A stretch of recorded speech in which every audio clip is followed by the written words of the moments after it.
taking care of them. Yeah. For example, in Ladakh, some of the nunneries are under Tenzin Palmo, Yes, yes, you know. yes. So I'm sure she would deal with that. Yes, yes, yes, of course, she's a doctor. It would depend who and where, you Yes. Okay. know. Yeah. Well, but I would like to, as I had said in the mail before, Mm. as I have presented to Aline, Mm. I would like to help your project and Mhm. cooperate Okay. with the nuns. Thank you. I have already fundraised a nun for a year, but Mhm. would like to be more involved, so if you see there is something in which I can help, I would like to be more useful. Mm-hmm. As such as, apart from feminine hygiene. Yeah, apart from that, whatever you need from me, yoga, marketing, communication, whatever. Mm-hmm. Well, maybe you go and talk with Aileen. Yes, yes. Yeah. Yes, Eileen, Yeah. yes, I've already talked with her, and Yeah. but maybe I could talk about help in this area, sponsors, Mm. to get sponsors, maybe you need it. And I'm really very impressed with the monastery, because Mhm. it's all so clean Yeah. and so well cared that I'm really very impressed. I don't know if many people know this is so well cared and so clean. It's so important Yeah, yeah. to see the work of the nuns, because they do this. Huh? Well, nuns are much more conscious Yeah. of that. I mean, a few weeks ago we had these geshes and kempos. And especially in Tibetan Buddhism. Mm-hmm. You think that is changing? Well, certainly as far as nuns are concerned, it's very much changing. Because now nuns are becoming educated, which Yes. is a huge step forward. Yes. And also they are gaining more access to the more advanced practices. Yes. And so that the discrepancy between monks and nuns Yes. is It's definitely decreasing. closing. Yes. And do you think they have an important role, or in the future they can have the same role as all these Lama leaders? Well, it depends whether or not they prove themselves. That's true. I mean, when I was in Ladakh just now, then most of the talks were given by Miguel and Drukpa. But one afternoon they had a panel and of 3 people, one of which was me, one of which was an American guy, Mm-hmm. and they call it into water preservation. And the other was this Ladakhi nun, both in Ladakhi and in English. But through 1,000 or more monks, Mm-hmm. plus Yeah. tens of thousands of Ladakhi lay people. Yeah. And they were all listening and writing questions That's good. for her to answer. And nobody said, hey, wait a minute, why should we listen to this woman? Yes, yes. Everybody was listening like anything, you know? Yes. That's so good. And so essentially it depends now on the women themselves. Because now the opportunities which previously have been denied them, Yes. you know, are all there for them now. Yes. I mean, they are educated to the same level. As you know, this year there are going to be 20 Geshe Yes, Ma. 20 Geshe Ma, yes, yes. And, you know, so the educational level is the same. The ability, I mean, like we have 8 nuns in long-term retreat right now, being trained by the top yogi. Yeah. And, you know, so now it depends on them. So you think that is decreasing, this difference in Tibetan Buddhism between male and female is decreasing? Yeah. And it will depend much on the role of the women? Yeah. And the fact that they can accept the challenge to go further and to They have have to the encourage courage. each other. Yes, have the courage to manifest their They have to aspirations. encourage each and- other. Yes. The thing is, the problem is always with women that if one comes up, the others want to pull them down to kind of can I ask you uniformity. to film this word? So they have manifested themselves as being equally intelligent and equally capable as the men, but they need to show the same amount of respect for the female as for the male. And that is something which is not so easy. Yes. However much you tell people, because they are from cultures where naturally the male is regarded as a superior being, and the female is a secondary consideration. It's hard for them to show the same amount of devotion and respect for a female as for a male. And that will come in time. But from their side they have to be willing to step beyond the usual boundaries which they give for the female. Outside the box also. They have to think outside the box. And slowly they will. But that takes time. That takes time. I mean, of our 3 philosophy teachers here, 2 are nuns. One is who's about to become a geshe from Dromeling, and the other is from a Nyingma nunnery in the south, Penarupche's nunnery, Nandroling. Yes, Nandroling, yes. So there are the 2 female teachers, and then there is 1 male teacher from a monk from Tashijo. And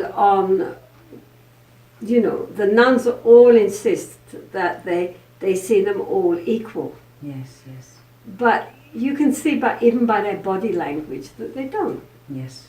Even though the nuns are actually much more educated than the monk, especially the geshe-ma. She's twice as educated as he is. She's about to be a geshe. But still, he's a male. Male, yes, this male culture. My other question is related to that, because most of the practitioners, especially in the West, are females. And it's funny how they fundraise a lot for the lamas, and they don't fundraise, for example, for female teachers. Often they're not even aware of them. Yes, they are always following the lamas. They don't follow female teachers. I mean, they are not. It was important if you can give a message to Western practitioners, because they are very into lamas and lamaism and fundraising lamas and helping the monasteries. And I'm sure if they were here seeing how clean this is, the wonderful work of these nuns, and especially your excellent management of this, not only the place but the people and the nunnery, I'm sure they will be more confident in the sponsoring and follow your work too. Can you give a message, please? I mean, the point is that most of the teachers who come from India and Nepal, of course, are the male lamas. Yes. And male lamas naturally talk about their monasteries, Yes. So normally a lama, except in exceptional cases, such as the Gyalwang Drukpa, the head of the Drukpa Kagyu lineage, who lives with his nuns, That's true. and the Karmapa, who also gives a lot of attention to his nuns. In general, most lamas do not mention nuns. It's not that they don't like them, but that they just don't think about them, because their attention is given to their monasteries.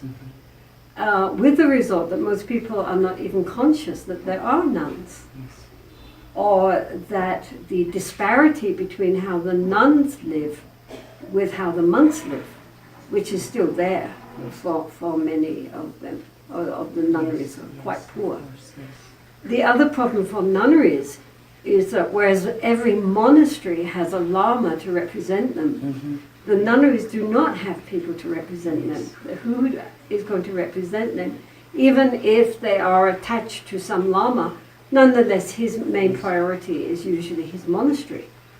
So as a result, nuns and nunneries are in general overlooked, and in the West people are not often even conscious that how many nunneries there are and how many nuns there are who are very genuine in their devotion and their application to practice.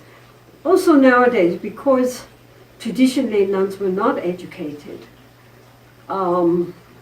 now that they are being educated, they don't take it for granted, Yes. and they are much more focused and less distracted than most modern day monks. Yes, yes.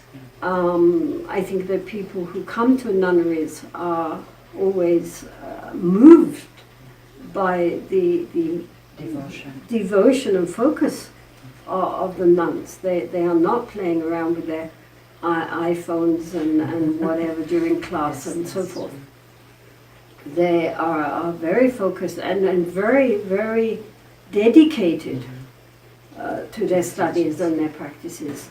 And they really are also very well disciplined. I mean, you see in the bazaar, nuns are always very nicely dressed.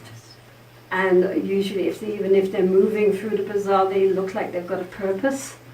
They're not just hanging out.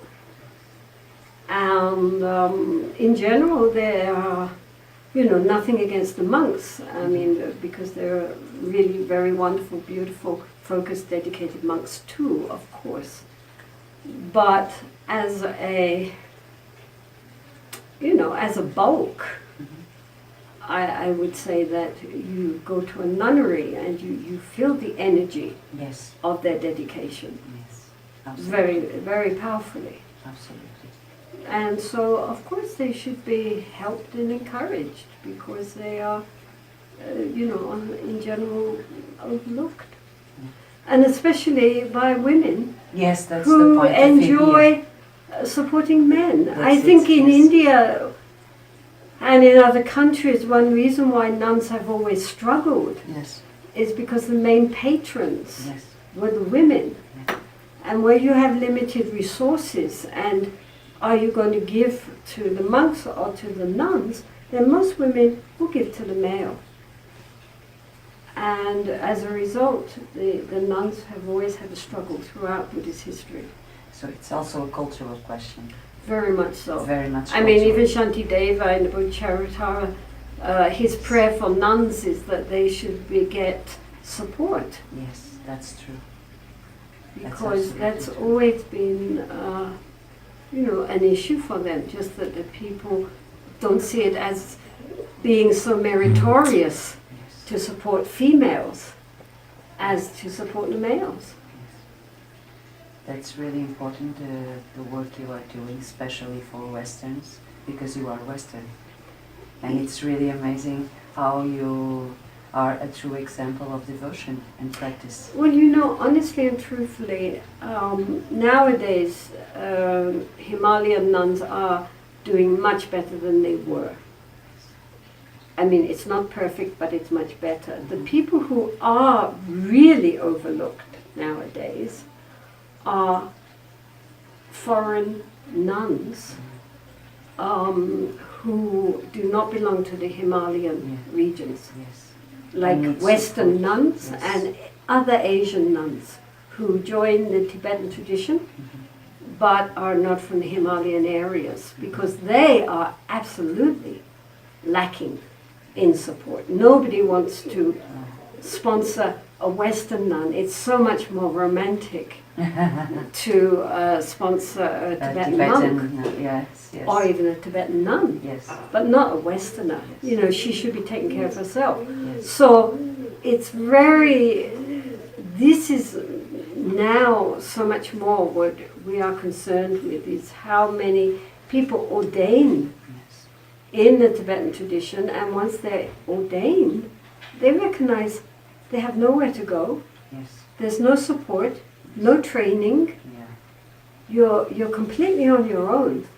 And even in those situations where, for example, some monasteries run study programs for foreigners, there's no concession for monks and nuns. They have to pay the same, compared Yes. with how much, if I'm a Himalayan nun and I want to go, it's about a tenth the price of how much you're going to have to pay if you're a Western nun. Yeah. As if we all have wish-fulfilling trees in our backyard. You Yes. just pluck. Yes. We've all got vast amounts of wealth there behind, Yes. behind locked doors. And the recognition that these people have actually given up everything out of faith in the Dharma. And yet once they have given it all up, there's no support system, nothing to hold them. Not just financially, but also from the point of view of encouragement, of, okay, now you're a nun, that's wonderful, now you have to learn how to be a nun, what it means, this is the training. There's nothing. So it's really necessary for Westerns to begin to wake up and pay attention to this situation, and especially sponsor Western nuns. Well, what we are trying to do, we have created this something called the Alliance for Non-Himalayan Nuns. Yes. And so we're trying to make, at least, because we appreciate that supporting a Western nun in a Western country is enormously expensive compared with a Himalayan nun in the Himalayas. Yes. But what we are trying to do, at least, is get some funding so that if somebody wants to do a retreat or do a study course, that we can give them some kind of scholarship and help. Yes, that's very at least that much, that they can submit their background and what they need, and within a realistic boundaries, we can try to help a bit. And yes, some people could say, well, I know this person is really very sincere and she needs help, I'll undertake to help sponsor. Why not? I mean, it's the first time in Buddhist history that lay people have not supported their own local Sangha. Yes. They are supporting this other Sangha over there. Yes, that's absolutely and not the people right in front of them, who often are the ones running Dharma centers, raising funds and so forth for lamas back over there. Yes, for the and monasteries. Nobody's helping them. Yes. So this is very much also on our mind, that these were people who come, I mean, many of them already have, they are highly educated. Yes. Many of them were successful professionals. Yes. They have so many skills. So they have one big important thing. They have life experience. Absolutely. Think that most of the monks don't have any. Absolutely. So this is a big point. And if they were trained properly and cultivated properly, they could be of enormous benefit for the Dharma. Yes, I'm sure of that. Because they know. They've been through it. Yes. They know what samsara is in the West. Yes, absolutely. Which the lamas don't know. Don't have any. How can they know? They were taken away from their mothers when they were 4 years old. That's absolutely true. How can they know what women have to go through? Yes, they don't have any idea. They don't have a clue. Yeah, that's why this situation also is being very discussed now in Buddhism about the tulku system. Mm-hmm. Even Dzongtsar Khyentse write an article about that, about how tulkus were raised, how tulkus were chosen, and that this system has to change. So I think it's very, very appropriate what you just finished to say, because it's good for the Westerns and special for the female practitioners to know that these Western nuns have much more life experience than any kind of monk that is here closed in monastery since he was a little boy. And they're educated. Yes, and they are highly educated most of the time. So therefore they can learn very quickly, They're not starting from down here, They're absolutely. already, most of them are college graduates, PhDs even. I mean, it's... So they must be very good in debate? Well, they probably would be if they were taught how to. The point is that they are this resource which is not being appreciated. I mean, their main function is to raise funds to send back to the lamas to keep them monasteries going. And the fact that if these ladies were really taken seriously and trained and helped and encouraged, that they could be an enormous benefit for the Dharma. And for all beings. For all beings, I mean, they could really benefit beings if they were encouraged a little bit. And so this is now, our feeling is that we need to get the lamas on board with this, Otherwise, again, it's these Western feminists that are always interfering. Yes. So now we are approaching certain lamas that we feel would be sympathetic. For example, a while back I had a Skype talk with Mingju Rinpoche. Yes. Wow. And I was talking with him about this, and he immediately understood. And he said, yes, this really is we need to have a non-sectarian training program. Yes, I think so. And then he mentioned that he would be in Sherbling in a little while, and that we should meet together and really discuss how to take this further, and that he would discuss it with other lamas. Yes, that's so. What we need are to get these younger, open-minded young lamas to talk about it. It's with other to lamas. educate these young lamas to be more open-minded and to don't be afraid to express their own opinions, not just follow the protocol and the rules, because they are too much on corporation system. So this is also a very important message. We need the the lamas to talk with the other lamas, yes, because as I say, otherwise it's just considered again, just this Western interference, and they close down, But they are always going to the West to teach. Yeah, so this is why somebody, but their idea of what's going on in the West is sometimes very strange. Very. They don't see it because they're not Western, and they go to a Dharma center. And that's what they see, but they don't know what's going on behind it all. And also many Western followers, they also don't know what is behind here. So this is also a big point too. And also they don't talk about it. Yes, it's all very it's all very cultural. Artificial. Really. Yes, it's very cultural also too, I think. I don't have words to express my gratitude to you for this small talk. I think it will be very beneficial to devote this little, I guess, more interview than other thing, because you will answer my questions and my doubts that I think it's many female practitioners' doubts. So I think it will benefit and create some awareness for they to sponsoring Western nuns and to begin to realize that many things they don't see, they don't understand, because they never even have come to India. Well, never also, have been here. Even, the Western nuns themselves don't usually express it, because they feel if they mention their problems, then it's showing disloyalty to the Lama or to their organization, and so therefore they feel guilty, and they feel that the fact that they're going through these problems is a test given them by their teacher. Yeah, that's it. And the fact that the monks don't have to go through that is not the point. And so, once they got talking, then it all comes out, and that's the point. That's, I think, the main purpose on putting this interview on. We need to talk and discuss this openly, without any kind of prejudice, and especially female must pay attention to that. I was aware that you have 6 people doing retreats. Now 8. 8 doing intensive retreat for 6 years. Yeah, now they've nearly done 8 years. 8. And they are trained by the yogis? Yeah, the Tokdema and the Tokden. The most senior Tokden. They are strictly in the mountains also? Well, no, they're here. And they are great practitioners. Oh, well, they're not great practitioners, but they're trying.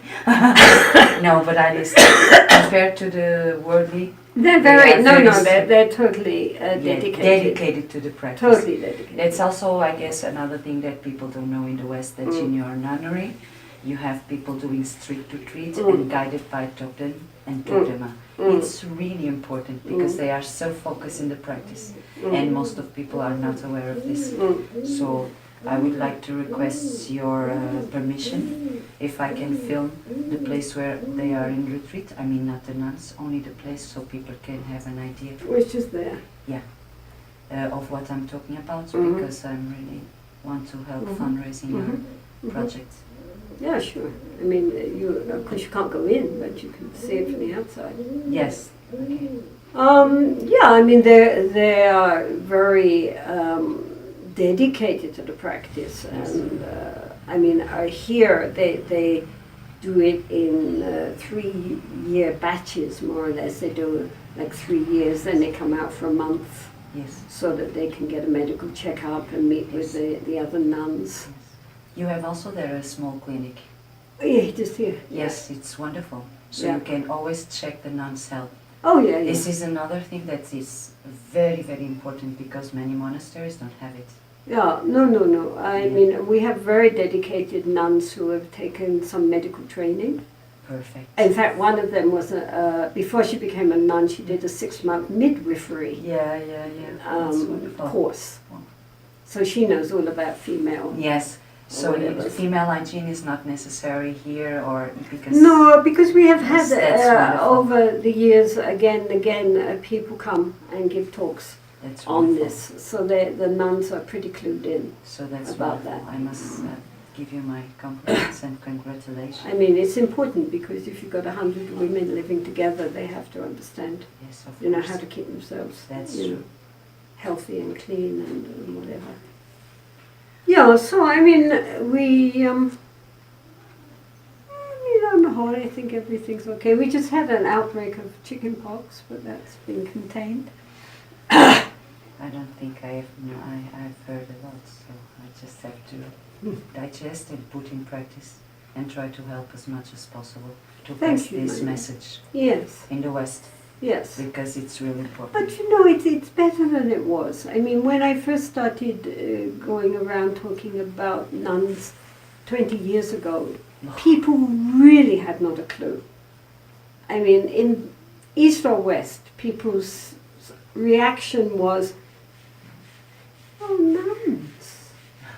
Oh, yeah, nuns. Nobody ever mentioned nuns. Well, the lamas only talk about monks.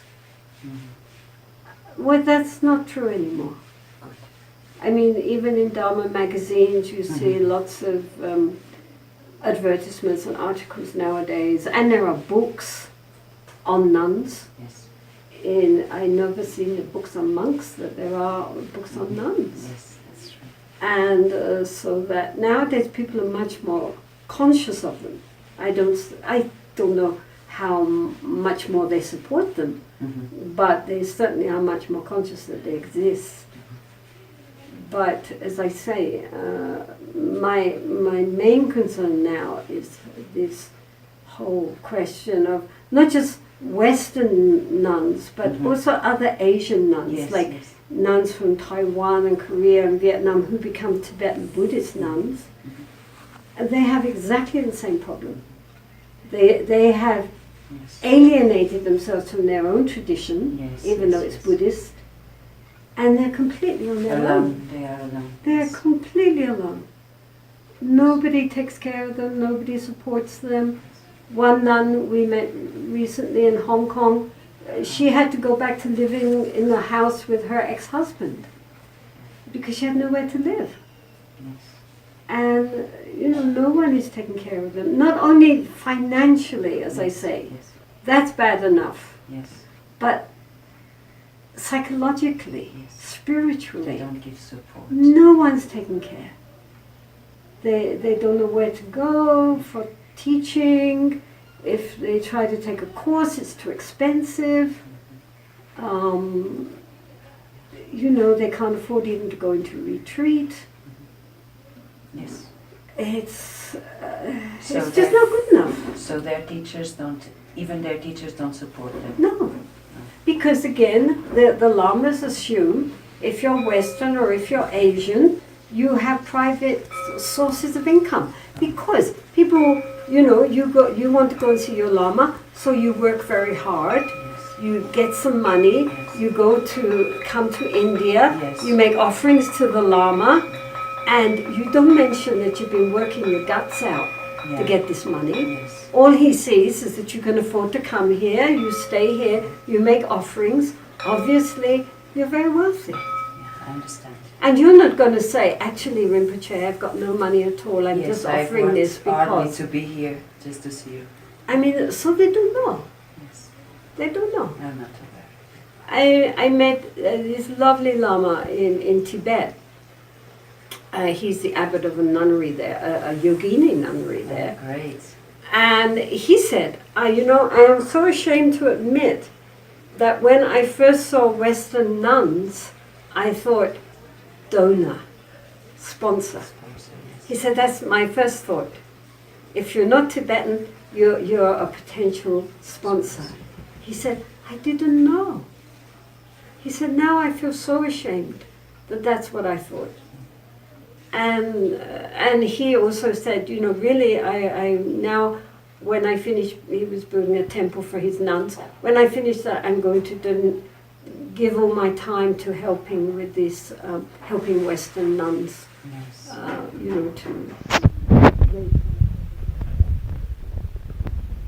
But you know, it's true.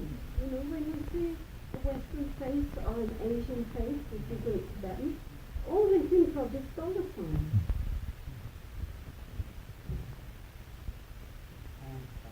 I understand your point. That's right. And so it's very, and nobody says anything. Of course they're not going to say anything. So that, you know, that idea never gets dispelled. And then the Lama says, oh, we need this and this and this, so you please, you know, raise this much money. Lasso Rinpoche, you know, and off they run. And they have no idea, but they work themselves into a frazzle trying to do what the Lama wants. And never mentioning that, you know, they themselves are in need. Yes. So it's, you know, it spirals round. Yes. This is the problem. Yes. And this is, you know, 50 years after the Tibetans first came, and it hasn't improved. Yes. Also because of some, we're still in the same cultural issue. It's very, very cultural problem. And nobody wants to talk about that cultural problem in many aspects, I guess, maybe. Yeah. I really feel so blessed. Thank you. Mm-hmm. And I feel very proud to have you, Well, to my be in dear, your presence. No. I mean, the thing is that, you know, unless we recognize there is a problem, we won't find a solution. Right? I mean, it's the same with nuns' education. As long as it was assumed that nuns did not need to be educated, that anyway their little brains wouldn't be able to wrap themselves around, you know, madhyamika and logic, what to speak of debating, and that it was totally not suitable or necessary, then as long as nobody questioned that assumption, nothing changed. But as soon as, you know, mostly it was, I think, you know, nuns coming from the West who joined the Institute of Buddhist Dialectics and started debating, and people looked and said, wait a minute, they're women, they're debating. Why can't we debate? That it began to be questioned. Look, there's a problem here. How is it that nuns are so uneducated and yet often so very intelligent? Yes. And why is that? And so once people began to recognize there was a problem, then they looked for the solution. The solution was, well, let's try educating them. And, you know, so now we're getting geshe-mas. 20. Yeah. And, but it's only because at some point people recognized there was a problem, there was a discrepancy, and how to solve that problem. And bring the issue out. And then everybody can look at it. Repressing the issue and just Well, they weren't even repressing it, they were completely ignoring it. I mean, they didn't see it was an issue. Oh. Yes. You know, that's like it was natural order of things. Yes. That naturally women, even in the West, Yes, yes. in my mother's generation, you didn't become doctors. Mm-hmm. You know, you could be a nurse, Yes. but you weren't a doctor. You know, you didn't become a lawyer, you didn't become an architect, you didn't become any of these professions were unfeminine, you know? Yes, but that in the West, especially, at least I speak for Portugal. In Portugal, we have more lawyers and judge women than men. Yeah, but now. Now, yes. Not so long ago you didn't. No, 30 years ago we did. Yeah, I mean, you see, so it's not just back with Asia, is what I'm saying. No. Even in the West, the discrepancy between what a woman could accomplish Yes, that's and what a male could accomplish was just assumed. yes. Nobody questioned it. And now, you know... That's also a problem in practitioners. Many of them don't question. They just read the sutras and accept. They don't question. Well, because, you know, you're supposed to believe what your Lama says, and that's what the Lama says. And they don't ask themselves, who wrote the books? I mean, all the religious books of the world have been written by men. For men. Right? I mean, it's always taken from a male point of view and written for other men, because women couldn't read anyway. Right? So all of it was written, and in Buddhist scriptures were written by monks for other monks. Mhm. So of course there was a lot of misogyny there. So it's You know, women were the dangerous other, you know, about to pounce on the virtuous monks, you know, if they gave them, you know, Yeah. half an inch. Yes. The question here is not, at least from our aspect, is not a feminist, but feminine aspect. Yeah. That is very repressed. It's out of balance. It's That's the totally problem. unbalanced. That is very good to clear, because many people think feminism. No, it's not feminism. It's feminine. Lack of feminine energy. It's totally unbalanced. Yeah, the whole world is Yes, unbalanced that for is that one reason. main point. It's not that women are going to take over, No, but no, nonetheless they not need at their all. voice. Yeah, and that approach that you said, being talk with other lamas and monks about this to get their approach and their sensibility to this aspect is really very important, because I think people need to understand that it's not a female question, it's a world question, a balance, to balance question. So I'm really very grateful for your time. And I mean, often it's the lamas themselves who are the most enthusiastic.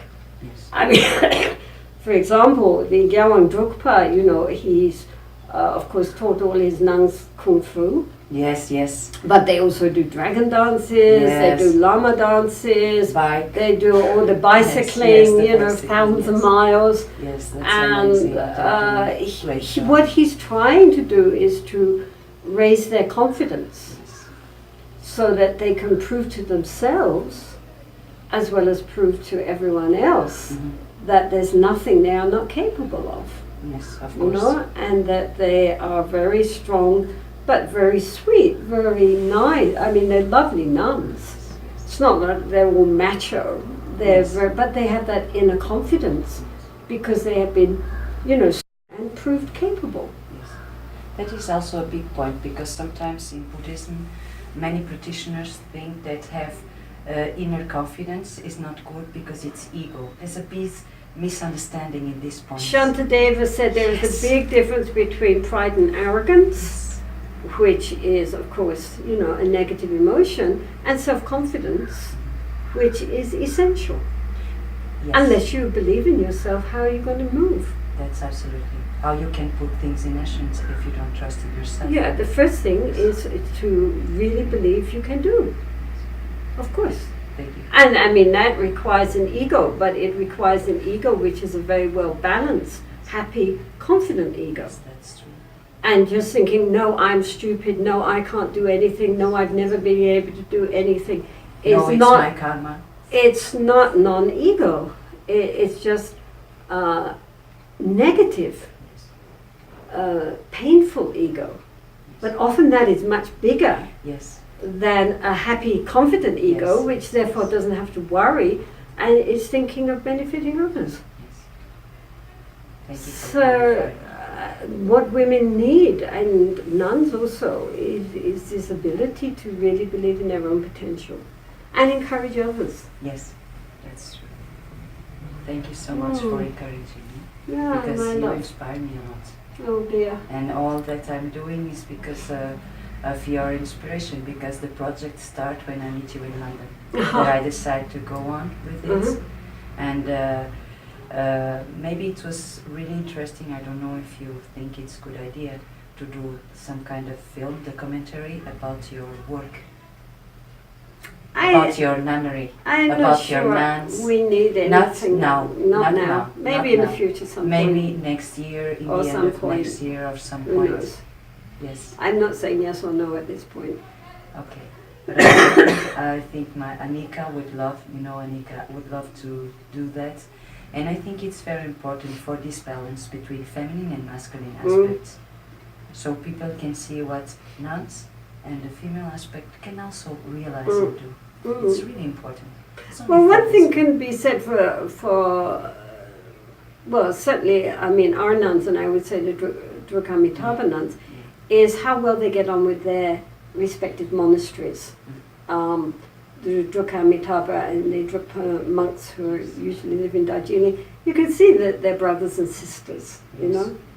And likewise with us and the monks in Kampaga in Tashjong, like the Flundrup below. I mean, they are so totally open to the nuns. You know, they don't feel any sense of reserve or, superiority or threatening or anything. I mean, they totally look on the nuns as their Dharma sisters and have been extremely helpful all the way along in helping to train the nuns in the Kampaga tradition. And all the way along, I mean, the nuns could not have been trained if it was not for the monks. Yes. And all the monks who have come here year after year after year, refusing to take any payment for it, just helping to teach and train the nuns in ritual and in philosophy. And lovely monks, really, really first class.